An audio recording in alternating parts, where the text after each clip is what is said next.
Welcome to the Merle Shenk podcast. Today we have my favorite person again in the studio to do podcasts with and to do life with, Merle Shenk, my favorite person in the world. It's great to be here.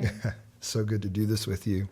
Today I want to talk about just some of the things that we've learned over our journey. And we've been doing ministry for a long time and different aspects of ministry. But, you know, there's times where you go in faith. There's times where you just lean into it and God bails you out as you go. There's leaders that build the ship at sea, right?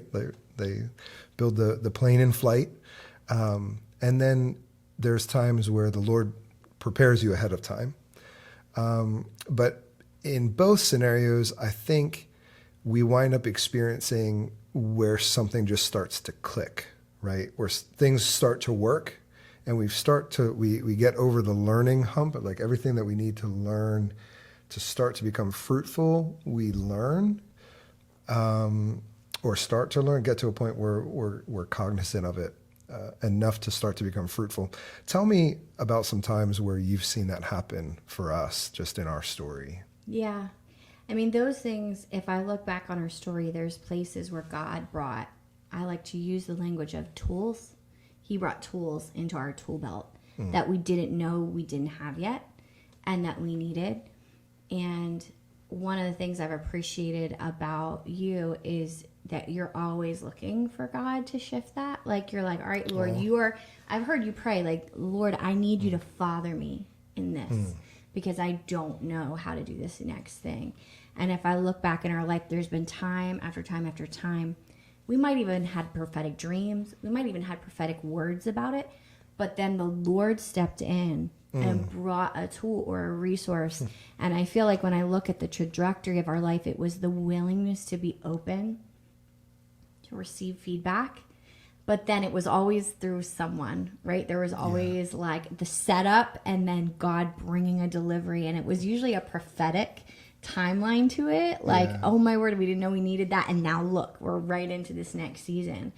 But I think a lot of that came from this place of you being committed to not doing ministry alone, you being committed to building relationships with people who could spiritually invest as a mentor, a father, a mother, a coach, and bring that in. I want to back up here a little bit because there's a whole lot of principles you just kind of glossed over right there.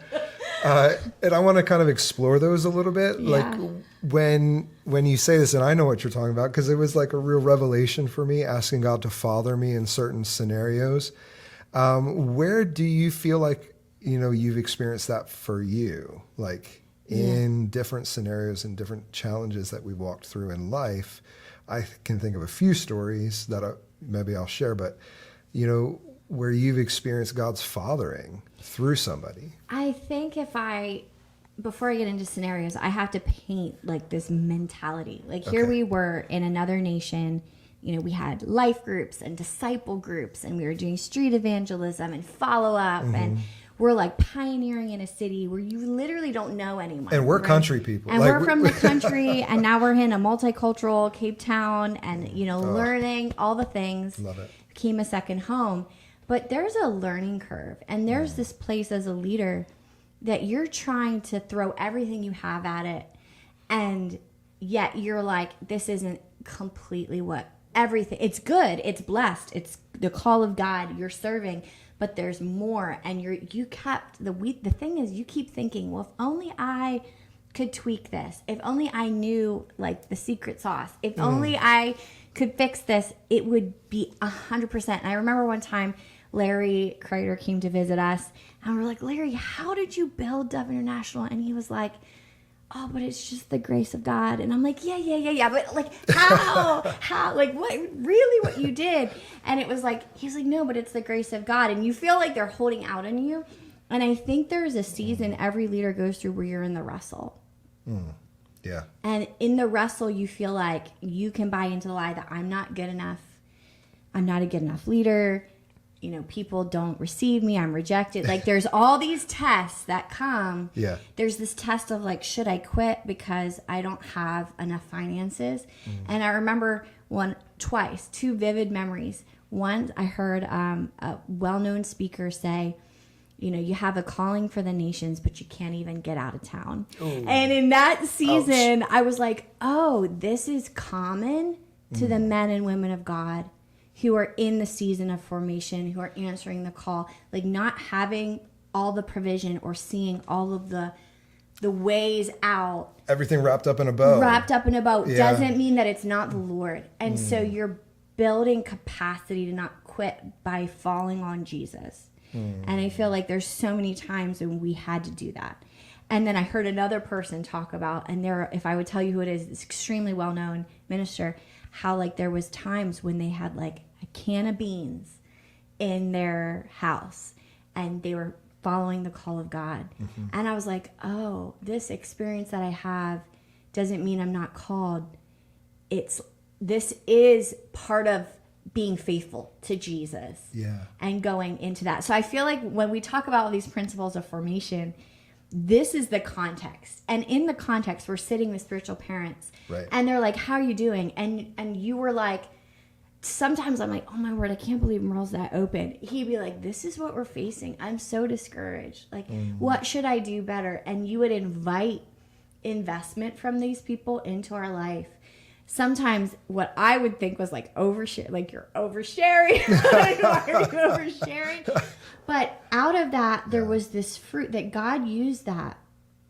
And I can think of so many situations when those people, maybe not in that very scenario, but in the seasons to come, would bring a tool and it would totally transform our lives. So one of the first ones that stand out to me was we heard this, I'll call him apostle. He doesn't call himself apostle. We went to a training. They said, you're coming to hear a hippie talk about how he disciples. Right. And I mean, you want to tell the story? I mean, go for it. He was telling us about how he makes disciples of pre-believers. Like gangsters and the drug lords, and they would be wanting him to mentor them and make an impact in their community. And just this whole method of Discovery Bible Study method totally shifted us because we went to this thing, and I felt so refreshed after that. It was an incredible shift in our life. Yeah, it really was. It was something that really it was a resource. Like sometimes you get resources in your life that are just the timing of God, like what you need in the moment you need that. And I know for me, like there's been so many times that I've experienced the Lord doing that, and where at the right time, at the right season, just here another week, a week or so ago, I had the conversation again of like, I'm used to God working this way with me, that when the Lord, when there's a season of need, a desperate need, like he comes and he brings the right resource. Do you know how that started? Like you were meeting with a well-known apostolic father in the city. And just because we had come out of a real season of just the ministry or part of collapsed, and there was just pain. And mess and just a sense of betrayal to like the things of the Lord, and like how could this leader do this thing? And this guy was investing in you, not because you were in his movement, but just you were like, I need to go speak with the Father, and you were open about it. And he said, Merle, come, like this thing, I think you'll enjoy it. And out of that, God brought a tool that completely shifted us, and we still use that tool today. I think the Lord's faithful to do that. There's been a lot of times, even with like different books and different things that people would have given to us in key moments that really shifted us, and I don't know that we would have valued it as much if it wasn't like in the moment of need, but it was so many times like the answer of the Lord and just what he was doing in and through our lives. You spoke about spiritual fathers and just the role that they play, and the role that as leaders, we love spiritual parenting and that model for ministry because it's so helpful, because it's been so impactful and helpful in our lives, right? And I always say this, like when you need a spiritual father, isn't the time to be looking for them, right? Like those relationships are built ahead of time. Like even you mentioned that like we would share, and then later on in different seasons, these people God would use them to bring resources into our life that were very impactful. And I think that's the value of kind of being open and building our lives in such a way that it's open for input from leaders and from spiritual parents. It's kind of, I've heard the analogy from some other leaders of when is the best time to fix a roof, right? Like, or put a roof on a building. It's in the summer when the sun is shining, right? Like not in the middle of a hurricane, not in the middle of a rainstorm.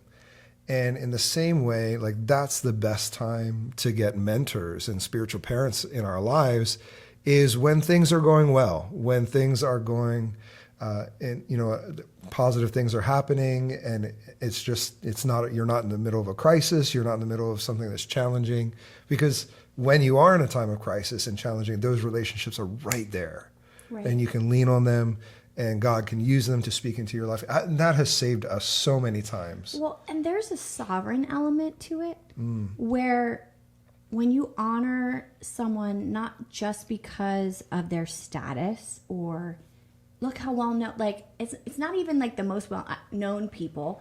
Right. Sometimes it's just someone who's been faithful in the kingdom, and you're like, hey, you're a stage or two ahead of me, or you have experience in this area, maybe the same type of job. And you sit and you're willing to share. Like, why as ministers do we have this thing where we're like, it's great, like, everything's going great. Meanwhile, your marriage is a mess. Like, there's your elders team is fighting. You know, I feel like there's this, you make a decision. You make a decision on authenticity. Yeah. And I think we've seen structures where people have had a structure, but the structure of accountability is only as good as the person's value for accountability. Yeah. Because when someone tells you, watch out for that area, 9 times out of 10, you might not see it. And so you can disregard that and do your own thing. And that's painful. Yeah. But then when you have a healthy relationship where you're practicing, this is really what I need. I don't know the way forward. It's not like that person said, yea, yea, thus says the Lord. I have the word of the Lord for you.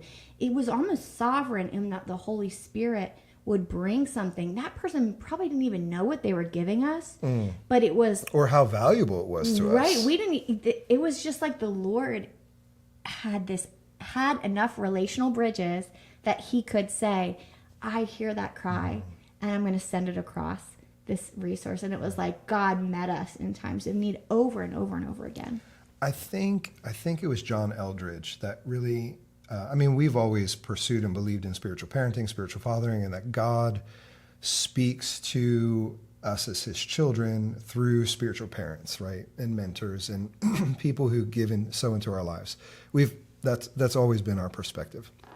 And that there can be multiple spiritual parents, right? Yeah. Where no one person embodies the fullness of the heart of God for you.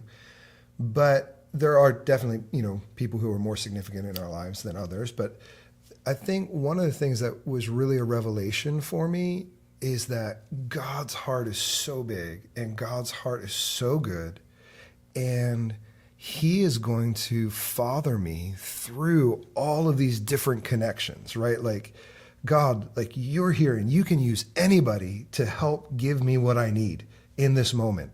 I remember going into a bank.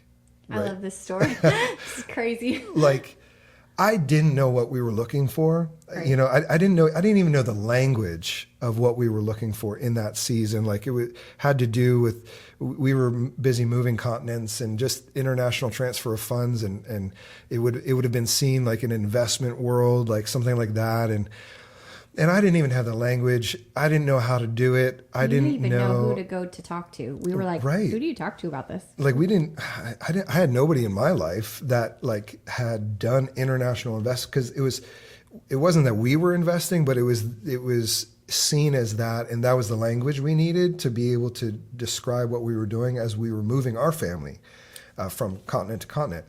And like in that moment, like I walked into the bank, like, God, I have 2 hours in a developing nation to find all these answers, to set things up, because I have a meeting tonight and I need to get on a plane tomorrow, right? Like, and if you've ever been in a developing nation, just having 2 hours to do anything in like any kind of institution is not a lot of time, right? So I walk in and there's this really long line. And I was like, oh, I'm not going to get in that line. I'm going to get in this line over here, right? And as I was getting in that line, I'm like, Lord, I need you to father me in this. Like, we need this. I don't know.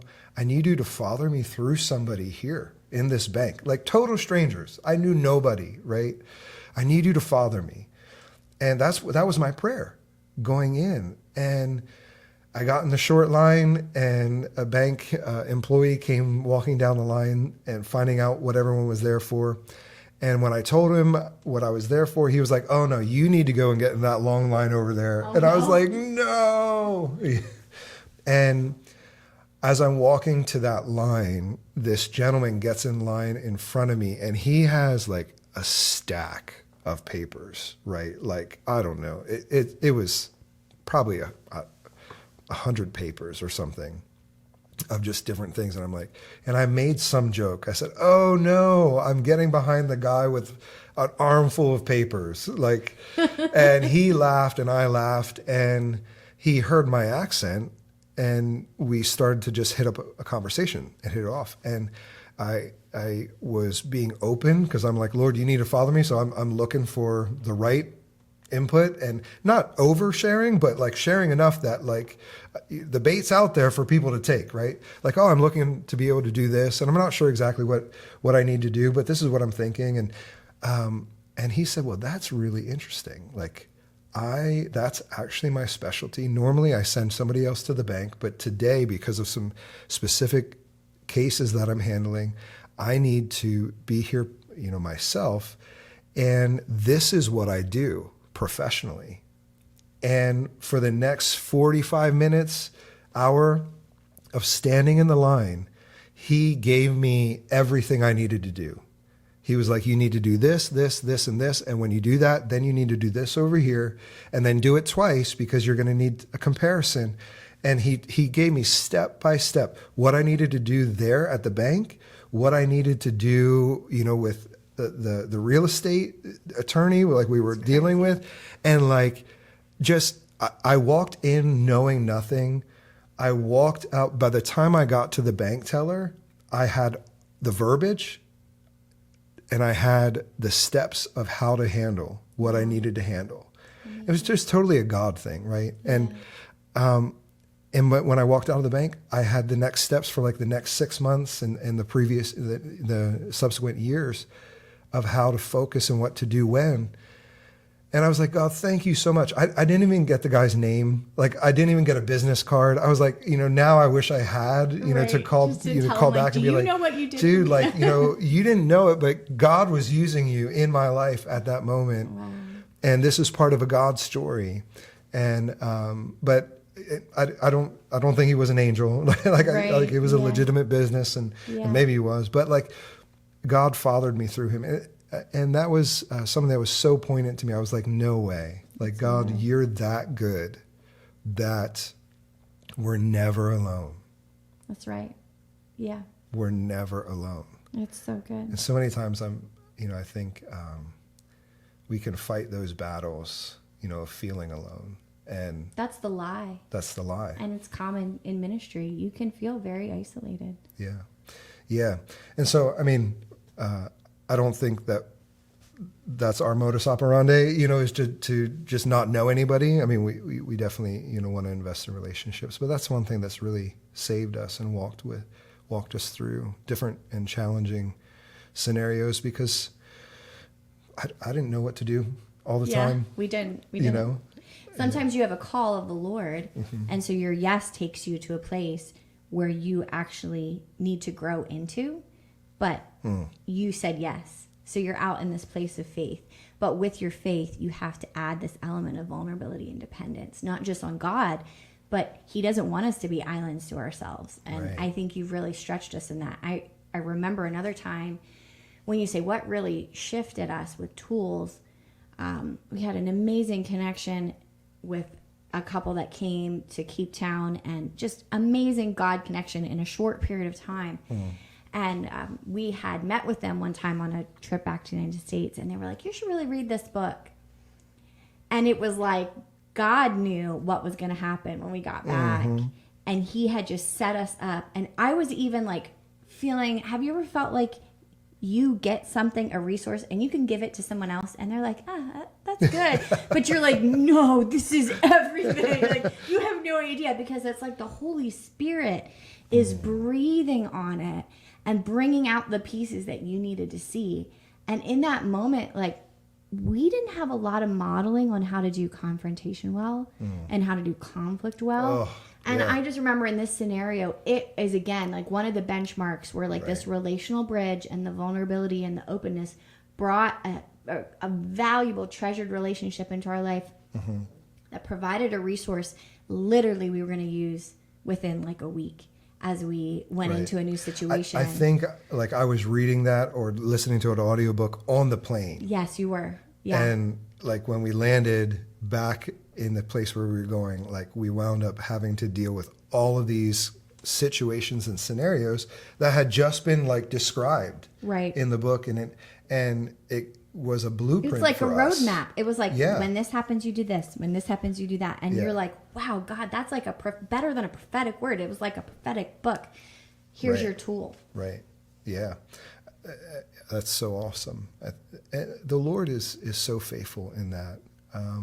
I think that's around that time is probably when things really started to like click and get really on the upswing for us, was around that time. I think I want to go back to something you said where you said God hasn't called us to be islands to ourselves. I think that was something that I learned was that God adds the right people at the right time into our lives. And specifically when it comes to teamwork, let's talk about that. Like so many times I think a team or a leader can wind up thinking, if I only had a better team, right? Like you talked about some of those lies, right? Like, oh, if I only had a better team, then we would really achieve much. And the team is thinking, oh, if we only had a better leader, then we could really serve God and achieve much, you know? And for me, I had to learn that like, no, actually God has brought the right people. There was a few times God swapped some people out, but God's brought this team together to accomplish this vision, and having hope and having faith in that and learning to work together and walk together in a place of teamwork and flowing together with giftings, and where, you know, your strengths are not my strengths, and so they are complementary, and your strengths cover my weaknesses, my strengths cover your weaknesses, and like you have a whole team dynamic of that happening. I remember one preacher talking about how Jacob was able to bless his sons. The Bible says that Jacob blessed his sons, leaning on top of his staff, right? And, you know, he preached into it as only like a really high power African preacher can do. He's like, you got to lean on your staff. You know, you got to staff your weaknesses. That was powerful. You know, like, and for me, that was really impactful. That was another moment of something that God was bringing in for me in a special time, just to like really lean into the giftings of other people and staff my own weaknesses instead of trying to make my own weaknesses stronger. Well, you could feel like, well, I'll just figure out how to do these things. Yeah. You know, and there's an element of like competence and understanding that is valuable. But And when you pioneer, you do everything. You do everything. Like you're mopping the floors and cleaning the toilets, and you're setting up and tearing down and all the things. But there is a place where you learn to say, actually, that person brings something valuable, and I'm going to listen to the contribution that they bring, and maybe it'll make what my vision flex or change or develop. And I feel like that's a leadership growth continuum. Like no matter where you are on the continuum, there's always room to like just figure that out in a better way. Yeah. Where it's not all about you. Yeah. And you recognize what you bring as important, but you also recognize what other people bring as important. And finding that, I think, let's talk about like how do you find that? Like how do you discover that in other people, right? Because I think most people want to be flowing in what they're really good at, right? They want to be seen and heard and contribute. Yeah. Right. They want to contribute in a significant way. Yeah. But how, like, what are some ways that you've seen where we've walked with people for them to find their strengths? Yeah, I mean, I think number one is know your context. So when we were cutting our teeth in pioneering, a lot of the culture was the pastor sets the direction, he sets everything, and they're going to just say yes, you know, to everything that you say. And eventually you turn around and like nobody's there, you know, but they said yes. So number one, we're behind you. We are way behind you. Yeah. So know your culture, because your strategy is going to adjust depending on the type of culture in the city that you're working in. And I really saw that you really tried to build that in some of the early pioneering situations where you would bring teams together and you'd be like, this is what I have as an expectation. What do you have as an expectation? And allow dialogue and contribution and refinement to come, because then through that, the whole vision starts to take shape in a different way. That's been an interesting process. Talking about building buy-in, like, the difference between agreement and buy-in, where agreement is like, oh yeah, you should do that thing that you're going to do. That sounds good to me. That yes, sounds amen. like, yes, amen, you know. But then buy-in is like, no, I'm going to own this. I'm going to own this with you.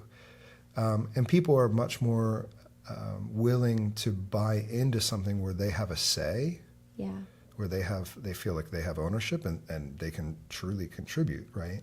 I think one of the most humbling situations is to have had a vision, cast a vision, release it, have other people pick it up and make it successful, so much to the sense that they like own the success of it and they didn't even remember the early formation. Yeah, and it's a beautiful thing. It's a beautiful thing, and it's the mark of a leader. Yeah. Because now you're actually seeing the outworking of it, but you didn't have to be involved in everything. And so being willing to release things, being willing to delegate, not dump things. Yeah, so let's talk important. about that, because there's a real fine line between delegating and dumping. What is dumping?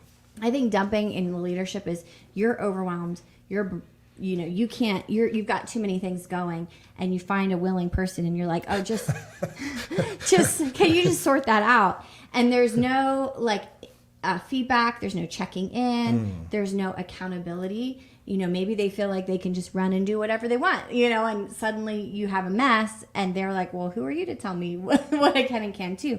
So like teaching into the values, the expectations, how you see it working is really different than just, oh, please just take this and run with it.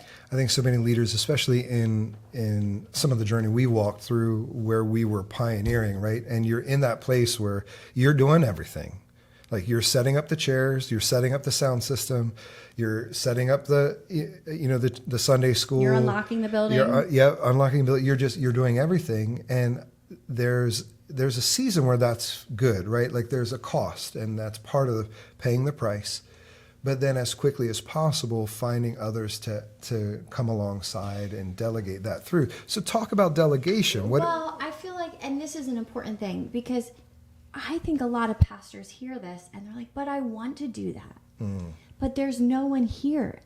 And like, why can't I find someone to come and actually show up every week and lock the building or open the building? And like, so they have that heart. But I mean, do you remember that season? Like, I'm like, oh, that season, I know taking that. Me back there, And like, you're just so thankful when someone is faithful and willing to serve.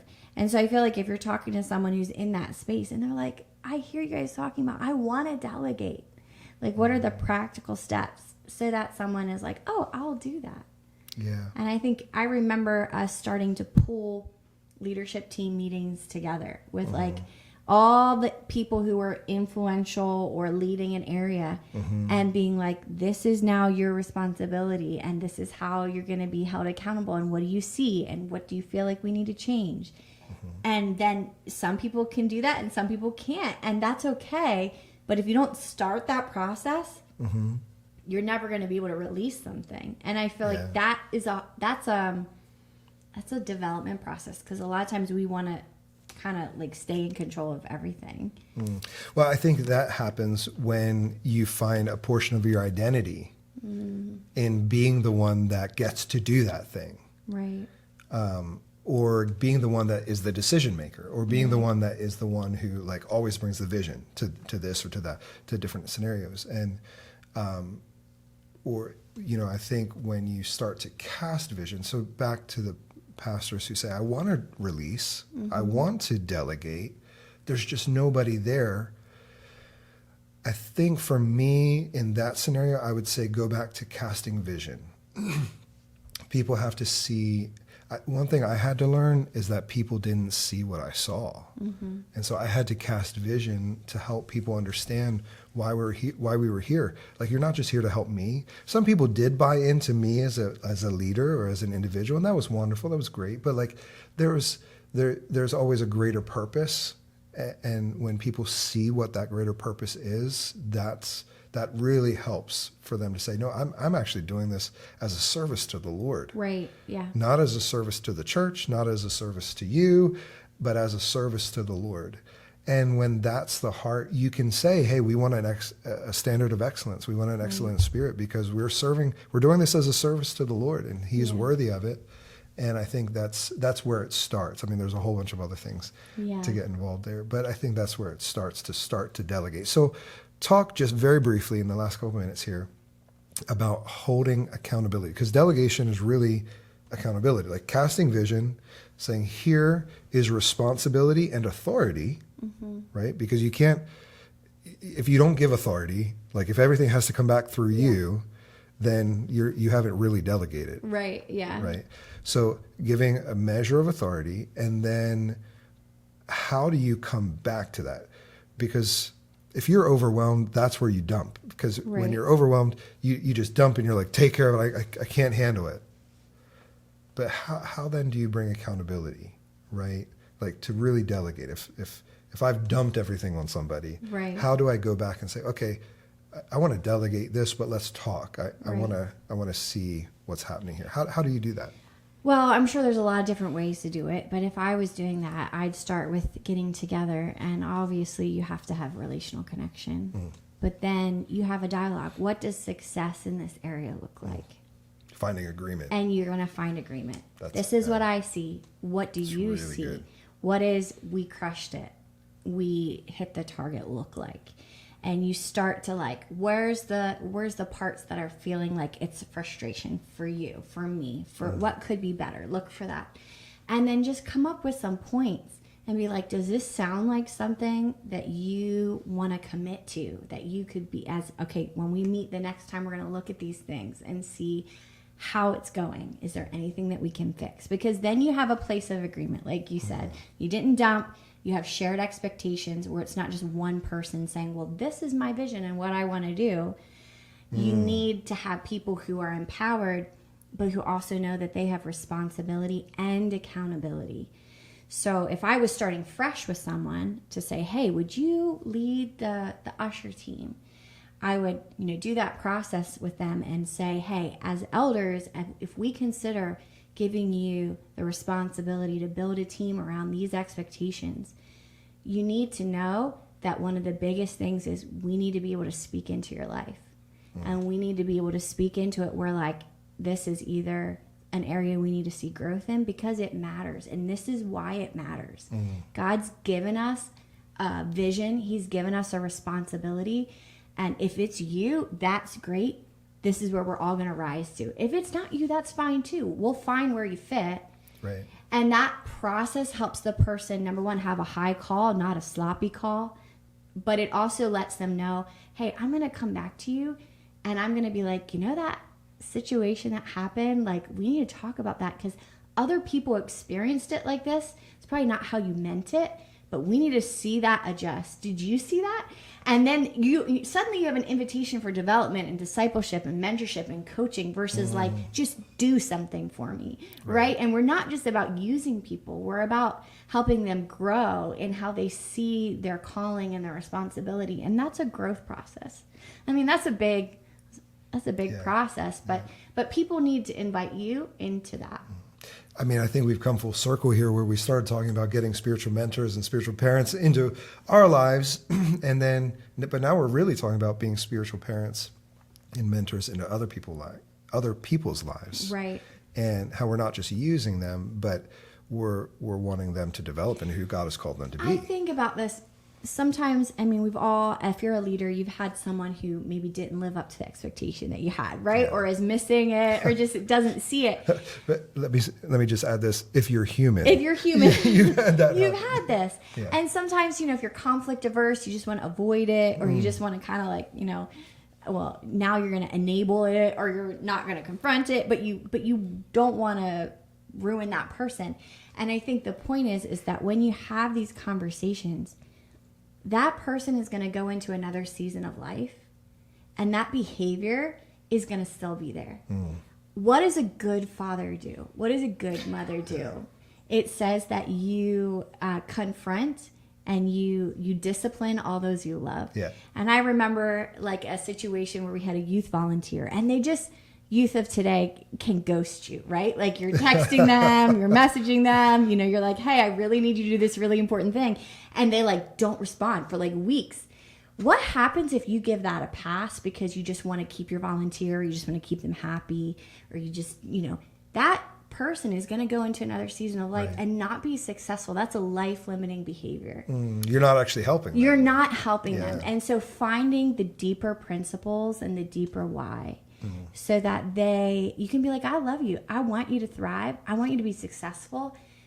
This is something that we're going to have to look at, because where you're called to go, this can't go. I love that. I think Steve Backlund is the one who said that. I learned that from Steve. Yeah, where you're going in life, you can't take what you did right there, that attitude or that, that response, you can't take that with you. Like that, you can't go with that in your future season. I think that's really important to help people and to help people grow, to be a mentor, be a spiritual father, and be a spiritual mother to them.